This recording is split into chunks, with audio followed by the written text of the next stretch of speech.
Today on Lightning Bugs. Back in the tape days, you got the rhythm section of the band in the room, whoever was in there, and you got your take, Yeah.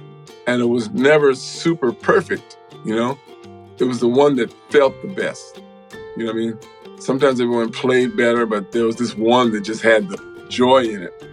And now you can add the joy. That's right. You can fabricate some joy. There's a plugin called Joy. You just dial it into the whole mix, and there it is. I can take something that's not necessarily joyful as I'd like it to be, or say it is joyful. It's got that thing to it. But then you start hearing the imperfections in it. Over time, you're just working on it, and then those things start to gnaw at you. Whereas, in the tape days, you had to let that go. And those records are of a very special nature because, when you listen to old records, you hear the joy and what was going on in the room. Hi, if you're enjoying listening to Lightning Bugs, please rate and review us on Apple Podcasts. It helps a lot. Hello, everyone. We're here with another episode of Lightning Bugs, the podcast about creativity that begs the question, for those of you who see it on video, what's up with his hair? My guest today is the legendary musician Keb Mo. In 1994, Keb released his widely acclaimed self-titled debut album. In decades to come, Keb would take home 5 Grammy Awards and an Americana Music Association Award for Lifetime Achievement in Performance. He's appeared in films and on television and is a passionate philanthropist and outspoken activist. Be sure to check out his latest album, Good to Be, on all streaming platforms. Here he is, the great Keb Mo. 1, 2,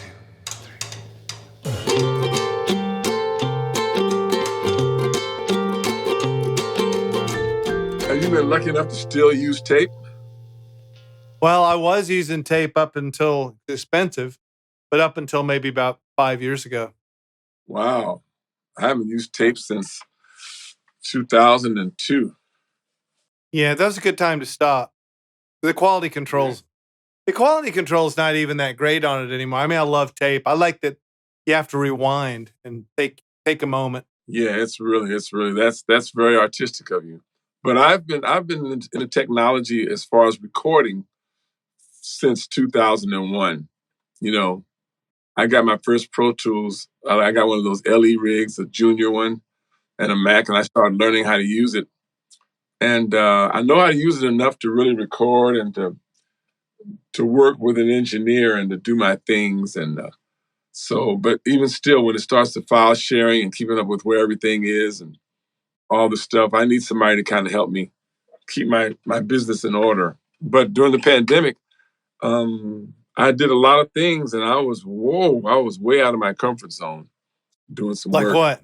Recently. Well, I did this theme song for this CBS show, Be Positive. I produced the TV theme that I wrote along with Chuck Lorre, and we couldn't go in the studio, and we did this one tracking session over at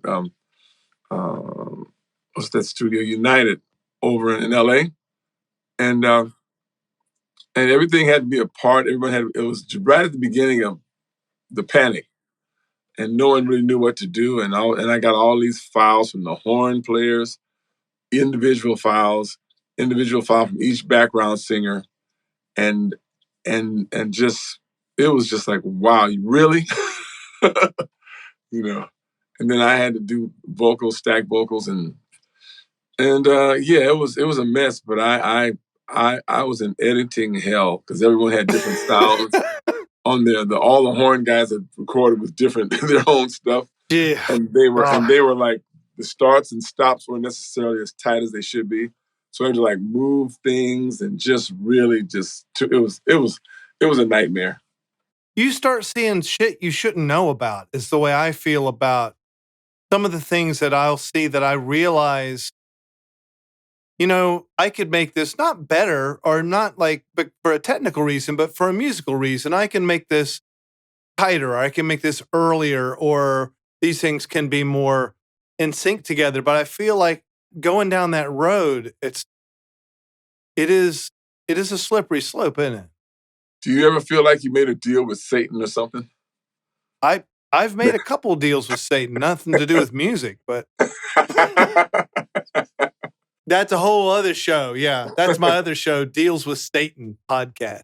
Yeah, but I feel like, I mean, back in the tape days, you got the rhythm section of the band in the room, whoever was in there, and you got your take, you know? Yeah.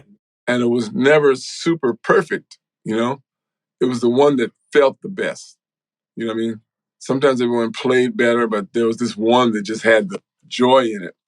And now you can add the joy. there's a there's a That's there's a right. plug-in. You can fabricate some joy. There's a plug-in called Joy. You just Yeah. like dial it into the Yeah. whole mix, and there it is. You know. Yeah, the best engineers are the ones who know how to just not hit the auto joy button, but they really finagle the joy. So there's just a little bit of turmoil here and there so that people think, put some joy Yeah. funk in it, and then you turn it up. So I can take something that's not necessarily joyful as I'd like it to be, or say it is joyful, it's got that thing to it. But then you start hearing the imperfections in it. Over time, you're just working on and then those things start to gnaw at you. Whereas, in the tape days, you had to let that go. And those records are of a very special nature because, when you listen to old records, you hear the joy and what was going on in the room. But now I move things, If I don't like, I like the feel. I can move this, move that, edit, put parts of it. It's just things that you had to really be smart to do in the tape days. You can do now very easily, and I don't feel good about it. It's interesting. I don't want to judge it, and I'm happy it exists. And it's like those. I'm sure you've done a session like with great players where, or maybe you haven't. I don't know. I had a couple of these experiences where I brought people in and I let them know that we were recording on tape, and these are guys that have been recording on tape for years, but they just hadn't done it in a while. Yeah. And they get kind of scared. They're like, well, you're running Pro Tools with that, right? Yeah. No, I'm just running tape. And they're like, oh, well, we used to do that back in the old days, but you might want to run some Pro Tools on that because then you can do some things. And I was like, no, we're just running tape. But then the performance changes as soon as they know that. Because they go back into that old head. You go back into the, no one's going to clean my diapers. I gotta get through this myself. I mean, I think we're kind of running out of people who even remember what doing tape was like. Yeah. And the players now, the younger players, they're good, but I don't know. It's not that the older guys knew how to do tape, but it's like in the back of everyone's mind, they know you can fix just about anything. That's right. So they don't really, they just come in going like, oh, you can just move that, right? I'll just do this one part, you just repeat it, or there's just so much, just do that in there. Well, it's interesting, isn't it? When you play a show and you're playing for people, especially if it's documented in any way, when it really counts. Yeah. There's accountability. And when you are in the studio, I don't really feel that red light scare anymore that I used to, when the record light would come on and you just kick into overdrive, because what happens is the first mistake, you just run a menu in your head, okay, we'll do it again. I can come back to that. I can come back to that. They can move that. I can do those things. Then you're not any longer thinking about how to recover from it. Because if you know the mistake is committed and you fucked up and everyone does it, then maybe like Miles Davis said, do it 3 times and it's jazz. Maybe that's how you recover. Yeah. But you don't do that anymore. Like, no, I think that is a difference.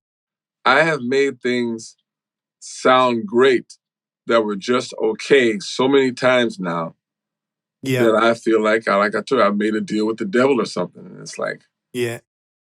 And I hear everyone doing it. Every record is perfectly in time, perfectly in tune. And you think, well, wow.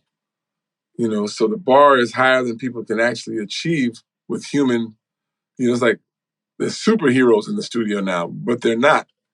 They're just people. Now we have this technology where we can micro edit everything. You just nailed something that I hadn't thought about before, but I think it is important that there's a person communicating something to you, like, and it hadn't occurred to me that you are creating a person in studio with editing that's perfect. It's Yeah. not that the part is perfect. Mhm. It's that you've created someone that doesn't, the person and him or herself doesn't exist. Yeah. That person that don't, I mean, even in the 70s recordings, like those LA recordings that are like punched and on their own grid, on a click track Yeah. within an inch of their fucking lives. It's the tightest thing you've ever heard. But what you hear in that are people. You hear Yeah. people who've done a lot of cocaine. You When hear you cocaine all over it. when you hear Michael McDonald's version of Robert, here I keep forgetting. When you hear that track, I keep forgetting, not in love anymore. And the way that thing is like moving, you know. Yeah. And there was probably, I'm sure there was probably a click track on that, but that was probably JR on drums and who else? It was probably all the studio guys that really knew how to, and I use that word, micro manage themselves as a group, Yeah. and the group, it's like there was a herd timing. You know what I mean? A small Yeah. herd, and the timing of the herd was the major timing, as opposed to the timing of the click was the law. You know? I never really used click tracks that much. Um, I know I did a track one time where I played all the instruments and then I had a touring band come and we were rehearsing it. And I didn't really have a click, but I had actually one of my percussion track was actually an old wooden metronome. So Yeah. that was actually the drum track was going tick tock tick tock, is in time. And I played them the multi-track so that each player could hear the parts that I was playing, make it easier to kind of transcribe it all. Mm-hmm. And I was so ashamed because everything was out of time. Mm-hmm. You listen to it together and it sounded reasonable. Yeah. But then when you listen to it like that, and it was the first time I realized I'm in a room with 23-year-old guys who grew up with a MIDI cable inserted in their asshole, and they don't they, they can't. This is blowing their minds, and I was actually ashamed. Yeah. I mean, it's a different time, and it's not better or worse. No, It's it's not. just what it is, And Yeah, but I think in a way though, for me, having that tool where I can really go and put my music under a microscope, I also understand what makes it tick better. you can see it for the I first can time. see it, and I know that when I do, and then I can see why the band is. Because I did a record on it was a single, 2 songs on an artist named Arthur Adams, and I didn't use a click. This is when I was kind of everything was click, but I had like a great drum. I had like Chad Cromwell, and I had like some players that I really trusted in the room, you know, and they were great, you know. It was really good because we were using the organic time, the humanity time, But I had to really commit to it. But they were good tracks, but if you moved anything, you couldn't move anything. You had to leave it like it was, because you just can't move it. That's a thing too. It's like when you look at it, and I've found it interesting that okay, there's two worlds of music entering technology, the new tools of the computer that are coming in opposite directions. And one is, for instance, classical music. So if you are scoring in this era for orchestra, it's more likely that you're beginning with your ears more than ever because they listen to the samples that they're playing and they play these performances with the keyboard that will be the orchestra. That's a normal way to do it. I'm not sure I love that way, but it's a way of doing it. So they're using their ears more than any composer had before because composers were always on paper. They're always looking at the staff. They're always putting the notes on the staff and they have a helicopter's view of what's happening. Yes. But now these cats are taking stuff that they actually played by listening and now they're going the other direction, But in music, in like pop music, what you and I have been doing over our life, we were always listening before, and now suddenly we're watching, and so their world went from watching to listening. Yes. All with technology. Yes. And that kind of spins me out a little bit that's happened. When you see yourself on the grid now, when you're playing a session for someone else, especially, and you see that all those fucking all the turd shapes come across the screen. Are you ever kind of surprised by where it lands on the grid and go, wow, I didn't realize I played that late or that early off of the grid? Yeah, because I always considered myself to have really good timing, a reasonable You enough, do. But when I put it on a grid, it's raggedy as hell. you know?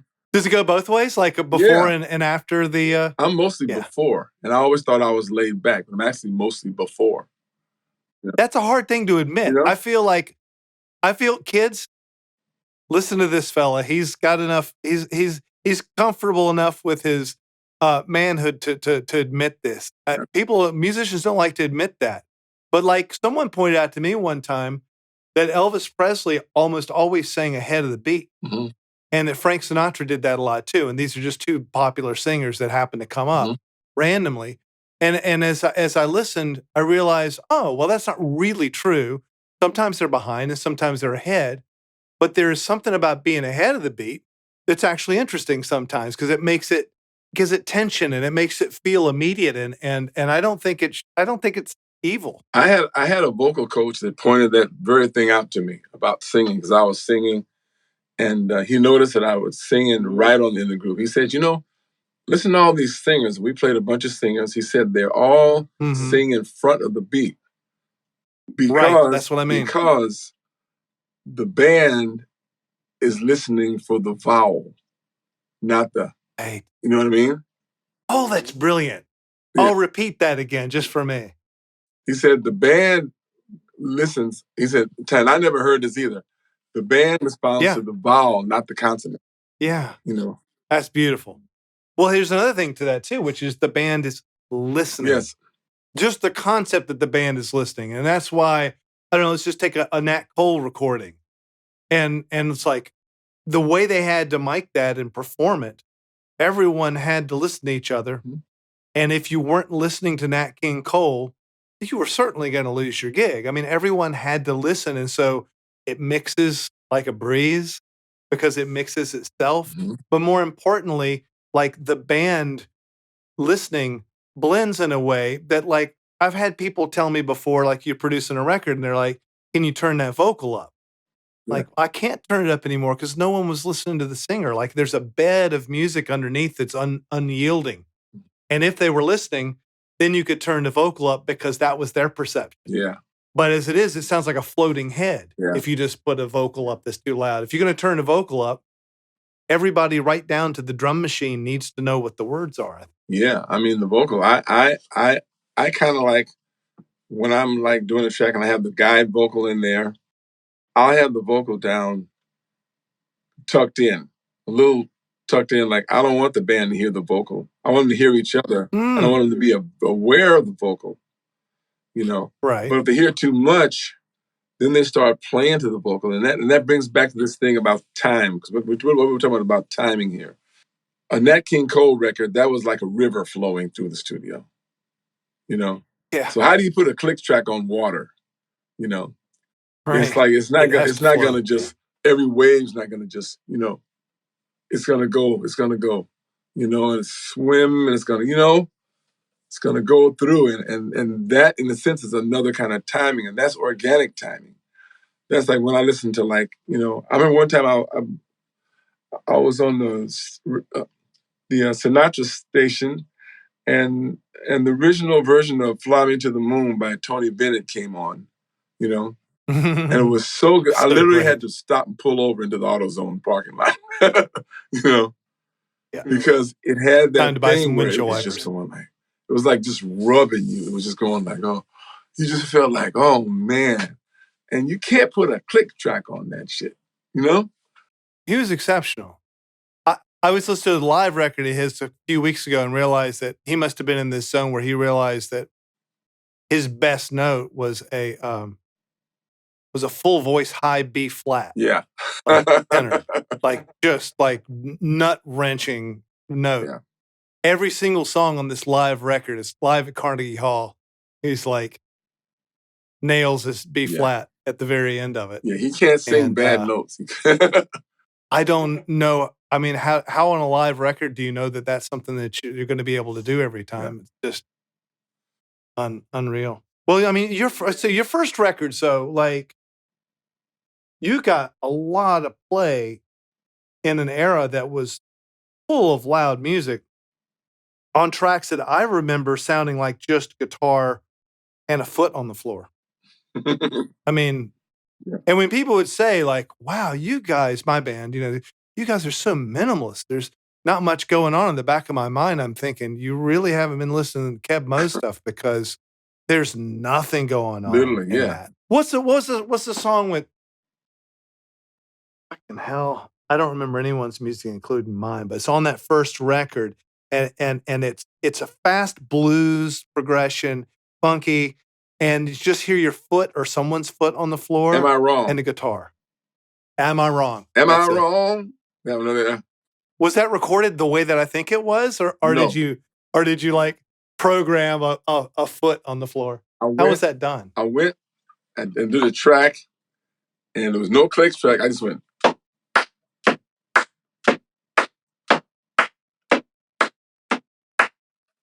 Yeah. Naturally, and I went back and played over that. Great. You know, Love that. Yeah, I mean, you set your watch by it. You got a good time. You're on your grid. Yeah, it's my grid. I played to my own grid, which was like that grid became another person. So and even though when I listen to it now, I go like, man, that thing's kind of swimming a little bit because I'm listening to it like 2022 ears as opposed to 1993 ears. You know, the way music and time is involved, and now it's so bad. Like, not so bad. I think it's really creative, the use of tracks in concerts. You know, Yeah, especially I don't like it. large arena tours. There's the there's the band, and then the whole thing's on a grid. You know, the I don't concert like it.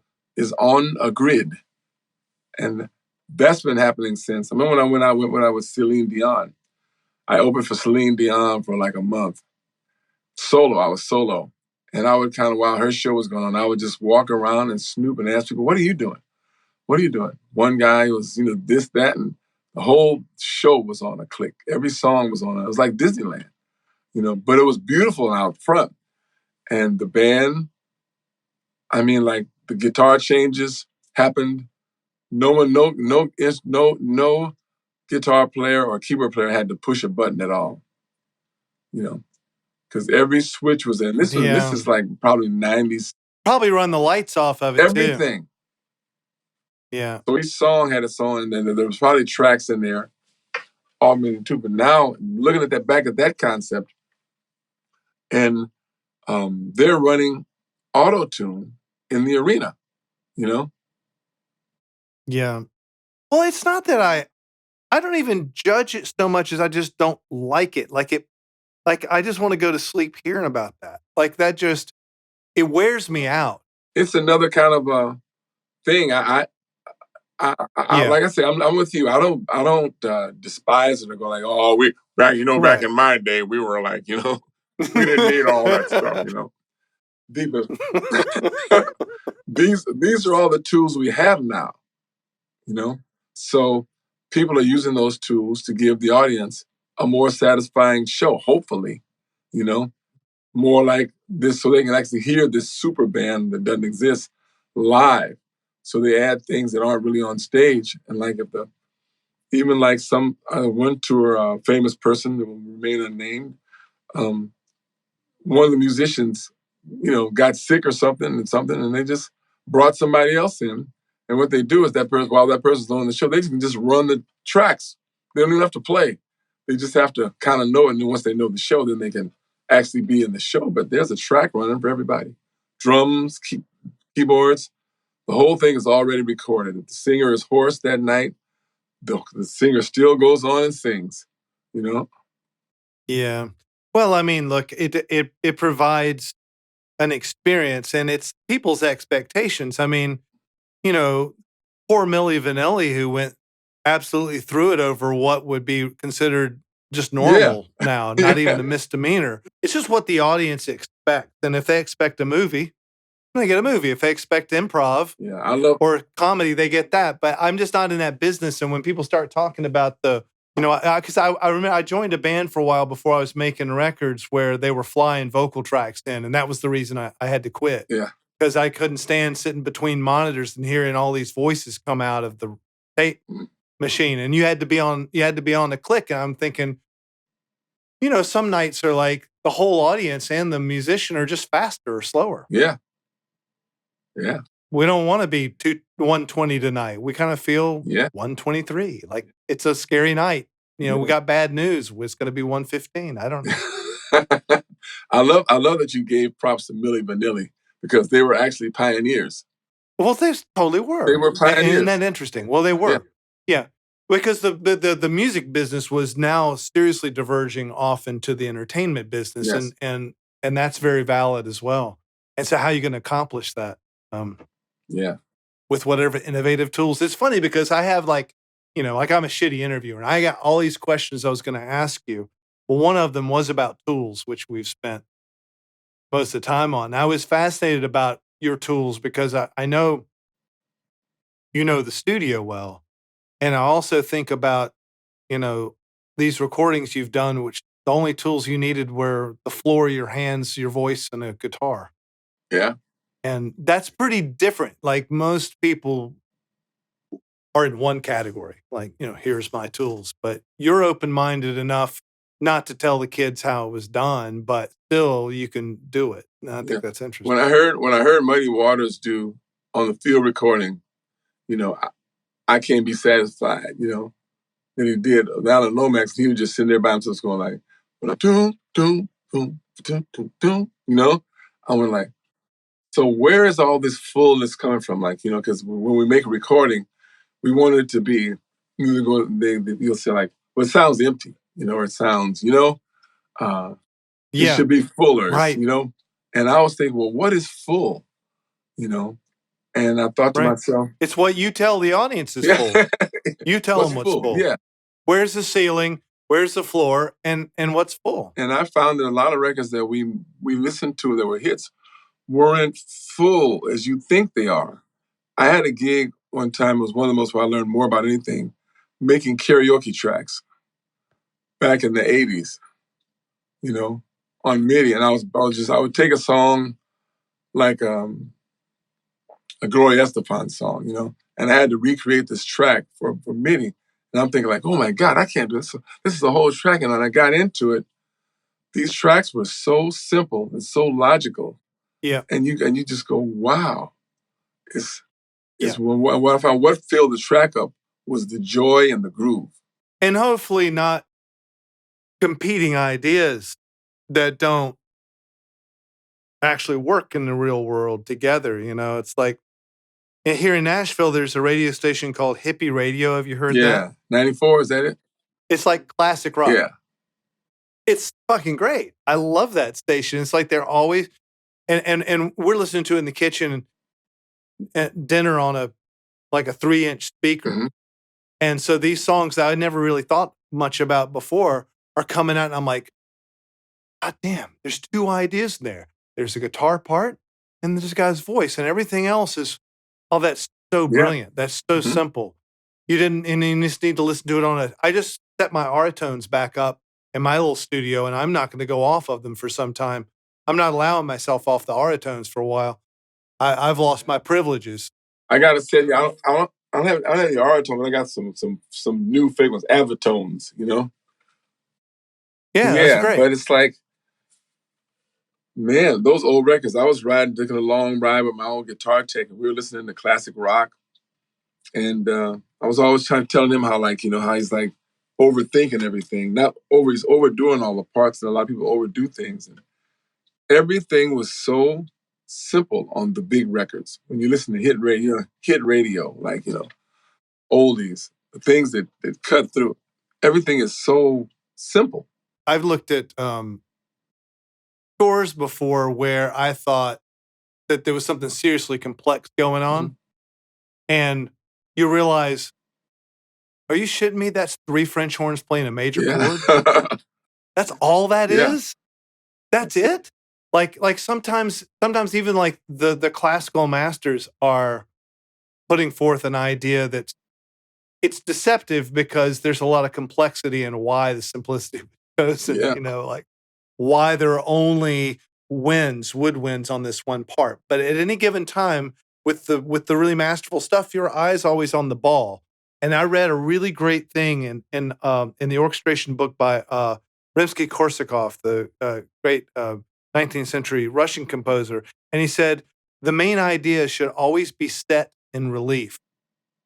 Set in relief. And a set in relief, like a piece of art that where it's, you know, 3D and the head is coming out of it. It's in relief. I thought that was a beautiful way to put it. I find that when you took I was trying to learn Claire de Lune at a friend's house, you know, and it seems like a real simple piece, you know, and you start getting inside of it, you're like, oh my goodness, this is not simple. No, I mean, and guys like him, and he's before Ravel, were throwing around some pretty serious jazz voicings and jazz voice leading. You know, jazz puts the Right. complexity in harmony and rhythm, you know, it really Yeah. advanced, like, you know, just like the calculus of harmony, you know. They're like trying to launch a space shuttle. John Coltrane's untrackable to me. I don't know what those scales are. I don't know what they are. But that's where the complexity is. But in a pop record, when you listen to like one of my favorite pop records is Staying Alive by the Bee Gees, you know, I mean, that thing is so complex and so simple and so tight and so beautifully recorded. Even though I can't stand the sound of Barry Gibb's voice, you know, I still fucking love that record. You okay with it with his full voice, or do you like, or is the falsetto that Well, it bothers you? doesn't bother me. I don't think it's great. You know what I mean? As a voice. Right. But but Yeah, yeah. it doesn't matter. You know, when you look at their music, you know, Right. what they do. I mean, I don't I'm a guy that don't have a great voice. I just got a voice. You know what I mean? Oh man, your voice is I was issued a outstanding. I standard won't hear voice. of it. So Barry Gibb, No, no, no, no, no. You can't. I'm not letting you say that. That's your voice is fucking great. I love your voice. and they're a band that evolved. You know, they started out as this kind of like, Yep. and then when disco came and they jumped into hardcore dance music. It was like, wow. Because they were doing like psychedelic, kind of English rock, and then they did some kind of R&B, some kind of like odd R&B in the late Yeah. And '60s too. they were like the other Crosby, Stills and Nash or something like that, you know? You know? Yeah. But I love that. Yeah, I love their records are so fucking badass, you know? You know what I mean? so badass. I agree. That's one of the things I was thinking about when you were talking about when we were thinking about like and we mentioned hippie radio was that the song "Tragedy" came on a couple weeks ago, and it made me recall. Have you ever seen this video with the making of that song? Check it out. Find the making of Tragedy, and you see them writing the song in the studio.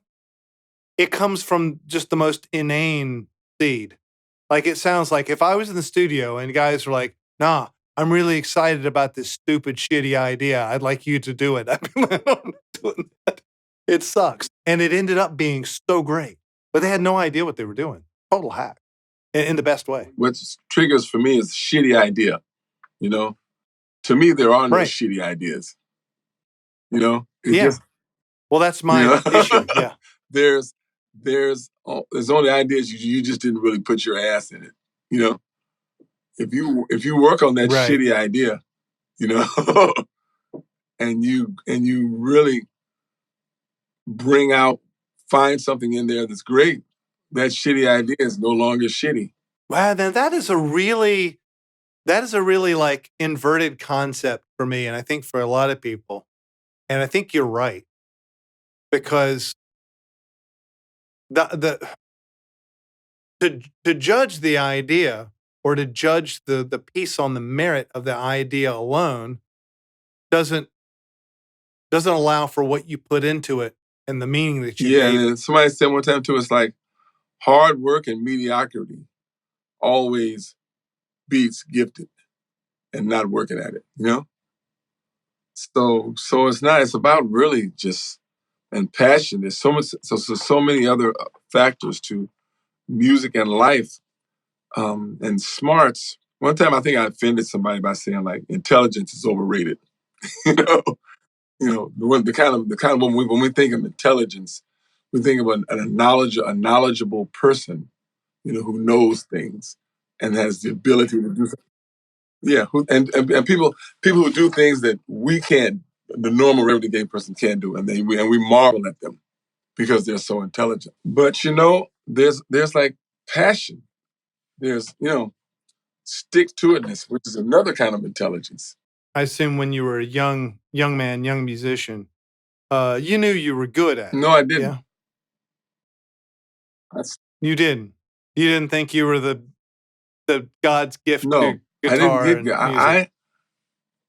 I had an aptitude for music. My first band was playing steel drum music, calypso, and when I played my first instrument was trumpet, and I grew up in the Baptist church in Los Angeles, and so I was always being slammed with things that were good, and I always had to compare myself with things that were like really freaking good, you know.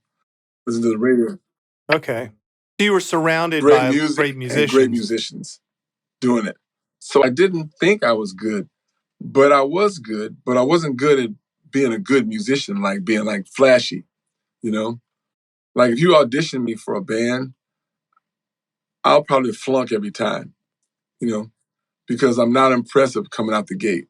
I don't have that you know, like you sit down and start writing a song, and I might pick up my guitar, sit on the piano and start just pecking, and and you start thinking, well, this guy's a hack, you know. What? How did he make it? You know. And don't you find your favorites or hacks? That's what I love about playing with people who I admired from a distance, and then you get in a situation you're making music with them, and we're Yeah. just a room full of hacks. People just hacking their way around and trying to find Find trying to something find magic, something, something that's gonna like really work. So I searching for it. I was good. I was probably the best player in my steel band, but they were all guys on my block. And at the same time, I couldn't get the I couldn't I struggled with the guitar. My first years of playing guitar from 1963 to 1969 bore very little fruit. you know. So when I got in the band, um, whereas like some guys in the band, because I was playing French horn in the band at school. So I got in this band and they said we need another guitar player, and there's probably three guys that played guitar at school, maybe, and I had this silver tone acoustic guitar, and I was in with the band guys because I played French horn, so I was in with the guys. So because I was in the group, they said, well, let's have Kevin come. He plays a little guitar, and the other guitar player just taught me the parts, and I was good at playing parts. I had good timing. You know what I mean? Right. I could play the parts, At playing and I was parts. there. Yeah. I knew I'd learned my part, and I knew my part, and I was good at chords, and I could follow a chart. So I was perfect. I was teachable.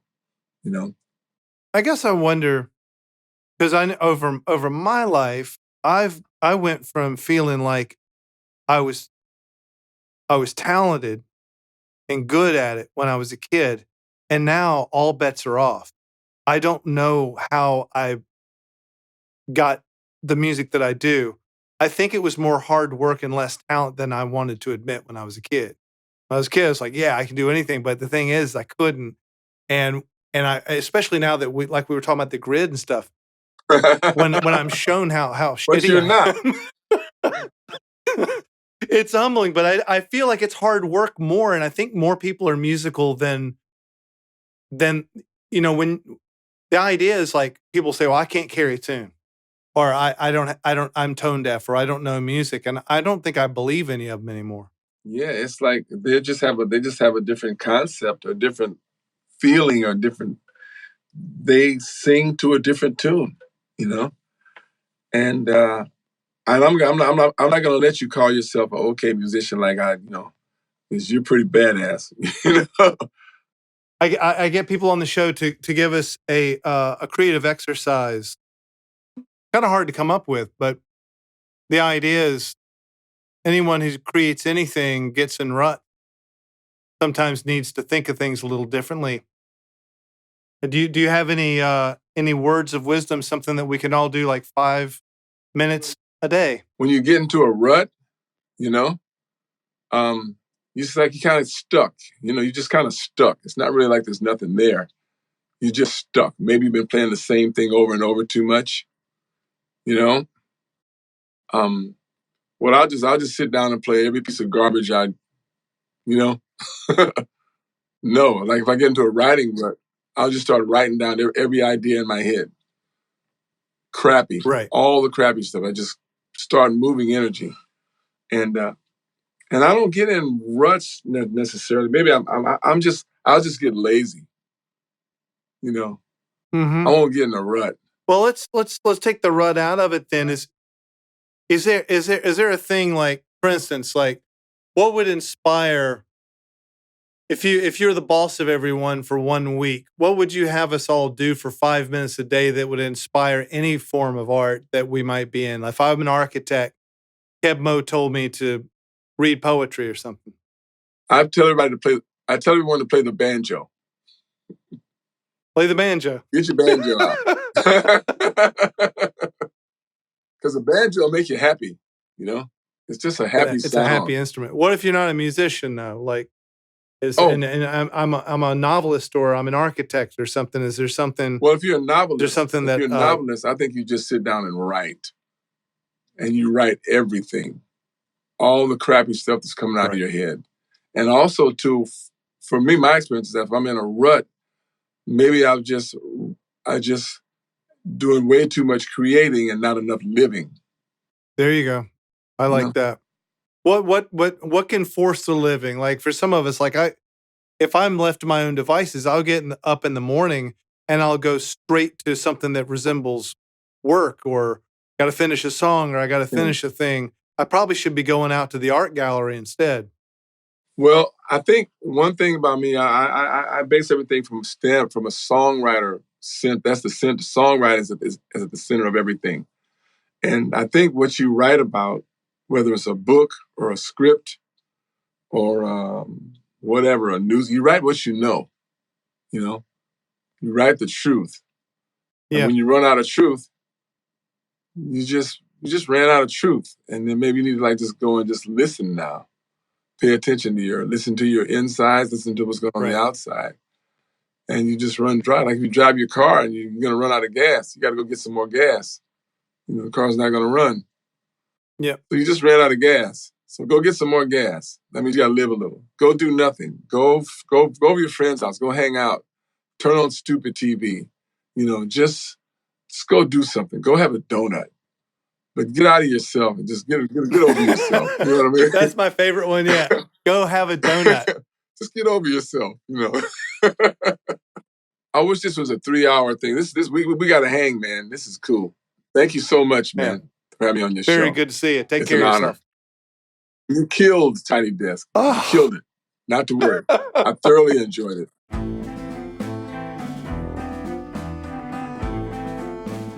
Hi, if you're enjoying listening to Lightning Bugs, please rate and review us on Apple Podcasts. It helps a lot. Thank you so much for watching Lightning Bugs on YouTube. Check out more episodes and subscribe if you have not already. You can also listen to Lightning Bugs wherever podcasts may be found.